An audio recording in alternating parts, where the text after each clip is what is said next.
She had been running Hargrove Capital since she was 31 years old, and she had never once been surprised by anyone who walked through her boardroom doors. She had made a point of it. The morning of March 4th, she arrived at the 42nd floor before her assistant, stood at the window with her coffee going cold, and looked down at the street below where a white pickup truck with a rust bloom above the left rear wheel well was idling at the curb. A man climbed out.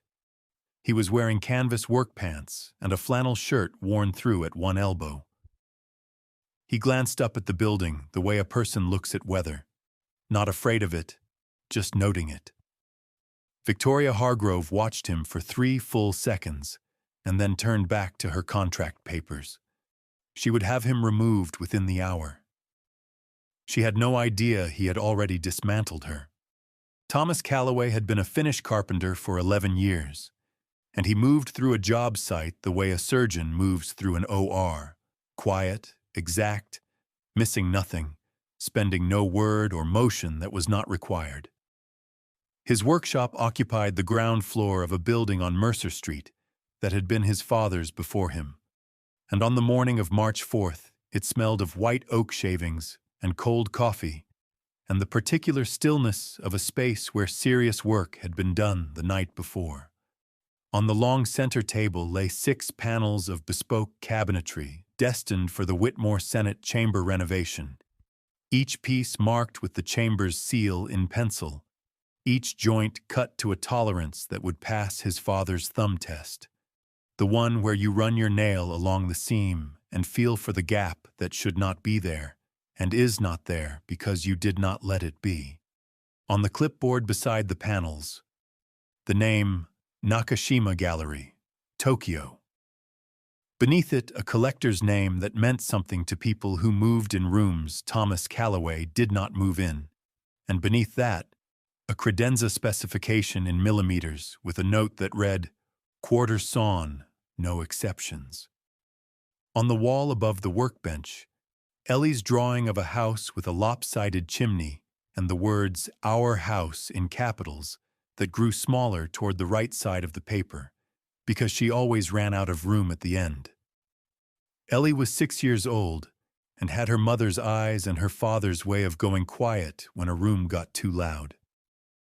She carried a brass compass everywhere she went, in the front pocket of her jacket in winter, looped through a lanyard around her wrist in warmer months, open on the dashboard on the drive to school. It had been her mother's. She had explained the compass to every adult who had asked, and a few who hadn't, with the same patient precision. The needle always pointed home. Thomas had given it to her 14 months after Claire died, one morning in March when Ellie came into the kitchen and said the name of the compass aloud, simply, without preface, the way children know things they have not been told. He had gone to the box on the shelf and given it to her without speaking. He had kept his hands very still when she thanked him. She thanked him the way she thanked him for everything, like she understood what it had cost, which she probably did, because she was 6 and 6-year-olds understand more than adults would like them to. The foreclosure notice lived in the glove compartment, folded once along the center. Thomas had put it there so he would see it every day, because the kind of problem you can forget about is the kind of problem that gets worse. 14 days remaining. $312,000, the full remaining principal called by Hargrove Capital's subsidiary investment fund under a clause in the commercial note that his lawyer had tried to explain in 3 different registers and still hadn't made him understand, which meant Thomas had been carrying uncertainty for 11 days on top of everything else, which was heavy but manageable, because he had carried heavier. The building was his father's. The workbench was his father's. The habit of running your nail along the seam and feeling for the gap was his father's. The drawings on the wall were Ellie's. He had 14 days. He had also been sitting on something for 6 months that he had not yet decided what to do with. A name, a set of numbers, and the knowledge of what those numbers meant. Information that had come to him sideways. The way information sometimes comes to people who are quiet enough in the right places at the right times. He had not yet done anything with it. He had been waiting to understand if it was the kind of thing that could be put down quietly or the kind that could not. That morning, he had arrived at the workshop before 6 and worked until 7:15, fitting the third of the Senate panels with a patience that the panel did not deserve, because the grain had shifted at the final quarter inch and the joint was going to fight him. And it did. And he won. He was not fast. He had never been fast. His father had told him once that speed in finish work was the sound a craftsman made when he stopped caring, and Thomas had not forgotten it. He set the panel in the rack, ran his thumbnail along the seam, found nothing, moved on. He dressed in his work clothes. He put Ellie on the school bus. He watched her get on and find a window seat and put the compass on the ledge in front of her the way she always did. Oriented, north confirmed, ready. She did not wave when the bus pulled away. She watched the compass. He drove to the 42nd floor of the Hargrove Capitol Tower at the corner of 5th and Meridian. Victoria Hargrove was 38 years old and had restructured a failing pharmaceutical conglomerate before the coffee finished brewing that morning, stripping 3 underperforming subsidiaries in a single board session that freed $89 million in dormant capital and silenced a governance committee that had been circling her for 6 weeks. By 7:45, the papers were signed, the legal team was briefed, and the documentation was filed. She was at the window by 8, drinking the coffee that had gone cold while she was finishing the work, looking down at the street where a white truck idled at the curb, and a man in flannel was looking up at her building without awe. The day's real work had not yet begun. The Meridian Foundation meeting was at 10. $497 million in infrastructure endowment. Not a grant, not a gift, but a governance partnership. Her firm's name on the foundation board.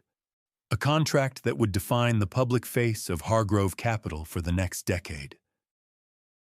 It was the largest single commitment in her firm's history. It required her to be at her best. It required the room to be right. She had not slept well. The headache was at her left temple, which was where it always started when the day was going to ask more of her than she had planned for. Her assistant brought her a new coffee. She drank it without moving from the window. Below, the white truck had gone. The intercom spoke. A Mr. Calloway, no appointment, asking to see her. She told her assistant to send him up. She would give him 4 minutes and then have security escort him to the lobby. She was already composing the sentence she would use to end the meeting when he walked through the door. He was standing in the doorway with a manila folder, not pressing into the room the way most uninvited visitors did. He had taken a seat in the chair across from the door, without invitation, without hesitation, with the composure of someone who is not performing composure, and then stood when she appeared, which she noted. He looked at the conference table, not at her. His hands were at his sides. The folder was under his left arm. She noticed his hands, calloused at the knuckle, stained along the side of the right index finger in the particular way that comes from running wood along a sanding block for years, one healed scar along the base of the thumb. Hands that had done actual work for a long time. She said, "Mr. Calloway, I don't have an appointment for you this morning." He said, "No, ma'am." She said, "Then I'll need to ask you to leave. Have my assistant schedule something." He looked up from the table. He was not looking at her. He was looking at the contract stack on the conference table, the Meridian documents, $497 million sitting there in a cream-colored folder with the foundation's seal. He set the manila folder on the table. He said, "Before you do, the Meridian Foundation's General Counsel, Philip Oakes, holds a Cayman Islands account registered under his wife's maiden name, Renata Voss. That account received 4 wire transfers between October and February, totaling $1.4 million. Each transfer was authorized using Hargrove Capital letterhead from your 2019 fiscal filings, letterhead your firm hadn't used in active correspondence since 2021. The SEC's Infrastructure Task Force opened a preliminary inquiry into this specific transfer structure in January of this year." He paused. She had not moved.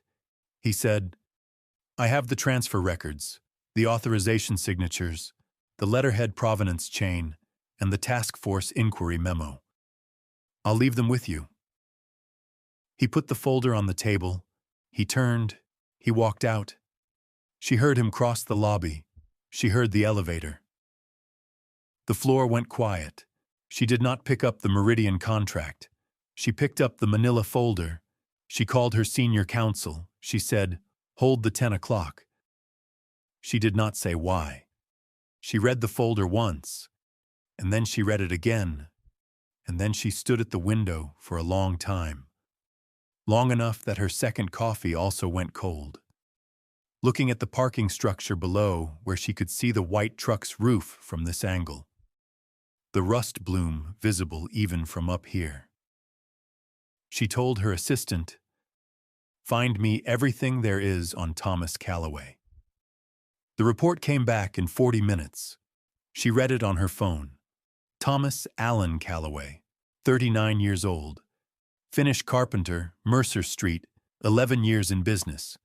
One daughter, Eleanor, age 6. His wife, Claire Calloway, née Bouchard, had died 3 years and 7 months ago. She had died on a Tuesday afternoon at the Meridian Foundation's Lakeview Avenue Bridge construction site, in a section of newly poured decking that had failed catastrophically due to substandard rebar supplied by the project's general contractor, a contractor who had substituted Grade 4 materials where Grade 8 was specified, and had covered the substitution in a falsified inspection report that wasn't discovered until the failure had already happened. The contractor's civil defense in the subsequent wrongful death litigation had been partially funded through an indemnification clause in their contract with Hargrove Capital's infrastructure division. The case had been settled in a sealed agreement 14 months later. No party had been publicly named. No finding of liability had been entered in the public record. Victoria set her phone face down on the glass table. The room was very quiet. She was aware of her own breathing, which did not happen often. She had not known. She had taken on the infrastructure portfolio 18 months after the settlement was signed, and it had been handed to her as a clean book. No active litigation. All exposures resolved. Nothing flagged. She had not known about the Lakeview site. She had not known about Claire Calloway. She had not known that when her subsidiary fund called the note on a commercial property at 44 Mercer Street 11 days ago, the man losing his father's building was the same man who had spent 3 years building furniture for senators' chambers while his daughter grew up carrying her dead mother's compass. She had not known. It had been true regardless. She told her assistant to pull the Mercer Street note from collections immediately and mark the file resolved. She did not tell the assistant why. She went to the parking structure. She drove to Mercer Street. She sat in her car outside the Calloway Finish Work building for 2 full minutes. Not something she did, sitting in parked cars, but she needed the 2 minutes. The building was old brick, 4 bays wide, the name stenciled above the roll door in the same modest block, lettering she had seen on workshops that had been workshops for 40 years. Through the side window, she could see a work light on and the shadow of someone moving at a bench. She got out. She knocked. Ellie answered. She was 6 years old, and had the brass compass in her hand, and was wearing one sock and one bare foot, which she did not appear to consider relevant. She looked up at Victoria with the total and unmoving attention of a child who has not yet learned to distribute her focus politely. She said, "He's at the workbench. You can come in." Victoria said, "Thank you. Is he expecting me?" Ellie said, "He said someone might come. He didn't say a lady." She looked at Victoria's shoes for a moment. She said, "My mom had shoes like that. I've seen the pictures." Victoria opened her mouth. She closed it. She had spent 17 years knowing precisely what to do with pauses in rooms full of adults, and she was standing in a workshop doorway with no idea what to do with this one. Ellie said, "You don't have to say anything. It's okay." She turned and walked back into the workshop, one sock, one bare foot, compass open on her palm, and climbed onto a wooden stool at the edge of the bench and picked up her book. The conversation, as far as she was concerned, was complete. Victoria stood in the doorway for a moment, watching the compass needle settle on Ellie's palm, the way she held it still against the page as she read, and felt something she had not budgeted for move in her chest, something she did not have a word for yet. She turned toward Thomas. He had not turned around. He was at the bench, running his thumbnail along a joint in a panel the color of old honey, fully in it, the way people are when they're in the middle of something that has required all of them. He finished the check. He set the panel down. He turned. He said, "Ms. Hargrove." She said, "Victoria."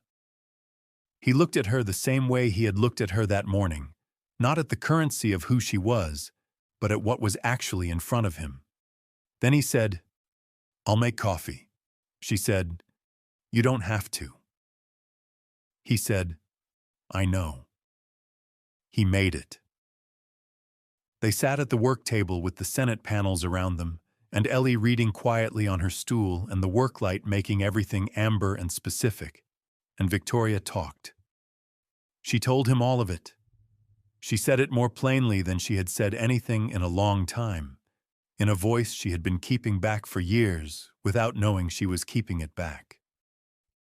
When she was done, he was quiet for a long moment, and she let him be quiet, because she had said the thing, and it was said now, and she was not going to reach back in and adjust it. He was quiet for a long moment. He looked at the wall where Ellie's drawing was taped above the workbench. Then he looked back at Victoria. He said, "The building isn't why I came." She said, "Why did you come?" He said, "Philip Oakes has run this structure for at least a decade. Different accounts, different names, different projects. Your infrastructure portfolio is his cleanest line of access. If you want to end it, you have standing to do it that I don't have." He reached under the workbench and set the cardboard box on the surface. He said, "Everything is in there. Bank records going back 8 years, 3 different account structures, 2 prior projects, both Meridian adjacent, both settled quietly. The SEC task force memo is on the top. There's a contact name on the second page. She's been waiting for someone with standing to bring her the full pattern." He said, "I found the first link by accident. A materials invoice from a supplier I use on the Senate job. Same procurement code as a Meridian Foundation transfer from 3 years ago. The rest took 6 months to trace. I did it in the evenings, after Ellie went to sleep." She looked at the box. She said, "You've been sitting on this for 6 months." He said, "I needed to know what kind of person I was bringing it to." A long quiet. The work light hummed steadily above the bench. Ellie turned a page without looking up. She said carefully, "And?" He said, "You drove to Mercer Street." She held his gaze for a moment. Then she reached across the bench and picked up the box. It was heavier than she expected. He walked her to the door. He stood on the step with his hands in his pockets while she went to her car. She put the box in the passenger seat. She thought of the drive home, of arriving at her apartment alone with this box and what it contained and what it meant. Not just for the case, not just for Oaks, but for the shape of the 7 years she had spent building something she had not known was partly built on someone else's grief. She looked at the box in the passenger seat for a moment. Then she looked back at the workshop doorway, but he had already gone inside. The light was still on. She could see his shadow at the bench. She got in the car. She drove. She sat in her building's parking structure for 4 minutes with the engine off before she went upstairs. She called her senior counsel that night and said, "Clear tomorrow morning. I need 4 uninterrupted hours." Philip Oaks arrived at the Hargrove Capital conference room at 10 on Tuesday morning. He arrived already speaking, mid-sentence about the foundation's construction timeline, walking with the easy authority of a man who has never had a room fail to rearrange itself around his entrance. He went immediately for the chair at the head of the table. He always took the head, every room. It was the first thing he did, a habit so old it had become invisible to him. He reached for the chair back. Thomas Calloway was sitting 3 seats to his right, next to a cardboard box on the floor, looking at his hands. Oaks stopped. He looked at Thomas. He looked at the box. He looked at Victoria, who was seated at the side of the table, not the head, not performing. He said, with the measured pleasantness of a man who processes surprises as problems to be managed, "Victoria, I think we may have a scheduling miscommunication." Thomas said, "Sit down, Philip." Oaks turned to him. He said, "I'm not sure we've been introduced." Thomas said, "The Cayman account registered to Renata Voss received 4 wire transfers between October and February, totaling $1.4 million. Each transfer was authorized using Hargrove Capital letterhead from the 2019 fiscal period. That letterhead was obtained from a document services vendor that your foundation's procurement office dismissed in March of last year, 8 months before the first transfer. The authorization codes on each form matched the key series from the Harrington infrastructure deal you co-signed in 2020. He reached into the box. He set a folder on the table. He said, "Part 1. He reached into the box again. He set a second folder on the table. He said, "Part 2. He set a third folder on the table. He said, "The SEC Infrastructure Task Force received their copy of all 3 parts 40 minutes ago." Oaks had not moved toward the chair at the head of the table. He was standing exactly where he had stopped when he saw Thomas. And the certainty he had walked in with had gone somewhere, replaced by a stillness that the room could feel. He reached for his cuffs, left hand to right sleeve, the thing he always did before he spoke in a room that required something from him. The 2 small adjustments, the half-second of composure gathering, and then his hands stopped. They dropped to his sides. His sleeves were fine. He did not adjust them. The room noticed this, or rather, the room felt it, the absence of the familiar gesture. The physical habit vanished as though it had never belonged to him. He said, "This is a mischaracterization." The door behind him opened. 2 federal agents in dark suits stepped through it. One of them said his name and his full title. The other held out a folded document with the Department of Justice seal visible in the upper left corner. Oaks looked at the document for a long time. His right hand came up slightly, reaching for his cuff again, and stopped again, and went back down. He was getting quieter. Not calmer, quieter, which is a different thing. The kind of quiet that is not peace but the absence of ammunition. He said, To no one in particular, in a voice that had lost about 40% of its original pressure. "You have no idea what you've walked into." The agent said, "Mr. Oakes." Oakes looked at Victoria. He looked at Thomas. Thomas was looking at the center of the table.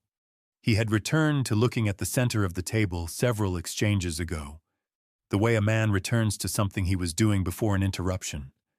The interruption was finished. He was elsewhere. Oakes walked out between the agents. The door did not close fully behind him. It swung back to within an inch of the frame, and one of the agents reached back and closed it, and the sound of the latch was specific and final. Victoria turned. Thomas was closing the cardboard box, folding the flaps in the same order he always did, efficient and without ceremony.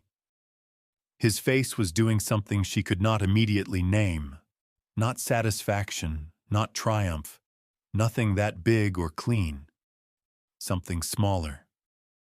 The particular expression of a person who has been carrying a specific weight in a specific direction for a long time and has arrived at the place where they were going and can now put it down. Not lightness yet. The weight leaving first, then the lightness coming. The way warmth comes back to a room after you finally fix the window that has been drafty for years. She said, "Thomas." He looked at her. She said, "She would have been proud of you." He held the box. He set it down on the chair beside him. He looked at the wall, not at anything in particular. He said, "She always pointed home." 6 months later, the north side of the Mercer Street building had 3 new bays, framed in the same reclaimed Douglas fir as the original walls. The foreclosure notice was gone from the glove compartment. In its place, tucked into the same fold, was a handwritten note from the Tokyo collector confirming a second commission. A dining table this time, quarter sawn, no exceptions. On the wall above the workbench, Ellie's drawing of the lopsided house was still there. Beside it was a second drawing, newer, with 2 figures standing in front of a building, and under it the same shrinking capitals.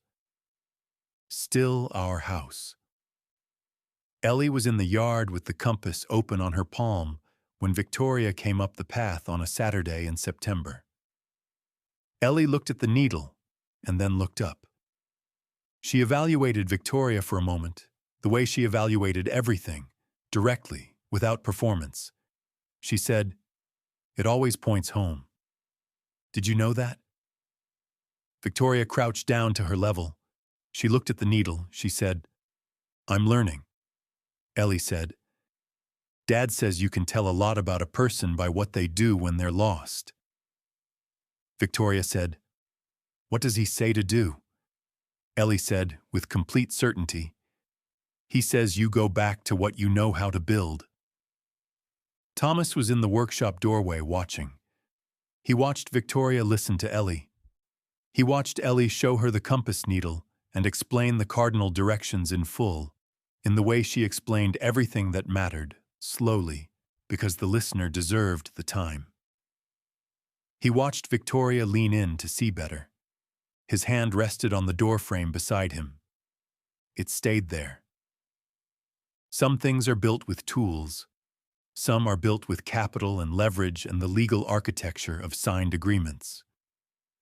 And some are built only in the long, slow way, by showing up, by putting down what you have been carrying, by being willing to look at what you inherited without knowing and choosing what to do about it honestly. He had put something down. She had picked up something true. Ellie was explaining north to someone who was listening. The needle held. The morning held. The yard was warm in the September light, and somewhere inside the workshop the Douglas fir was waiting for the next joint, and the October collector's commission was on the clipboard, and on the wall Ellie's second drawing said what it said. If you know someone who has spent years building something true in a room full of people who never once looked twice, share this with them. It costs nothing. It might mean everything. Subscribe if this is the kind of story you want to keep hearing. Here's the question I need you to leave in the comments. If you inherited something broken that someone else built, something that had already cost other people everything before you even arrived, would you fix it quietly and move on? Or would you pull it out by the roots and build something true from the ground up? Tell me which one you would actually do, not which one sounds better. Which one you would actually do at that cost, with no guarantee that anyone would ever see it. We read every one. Out of the boardroom, he killed her $500 contract in 1 hour.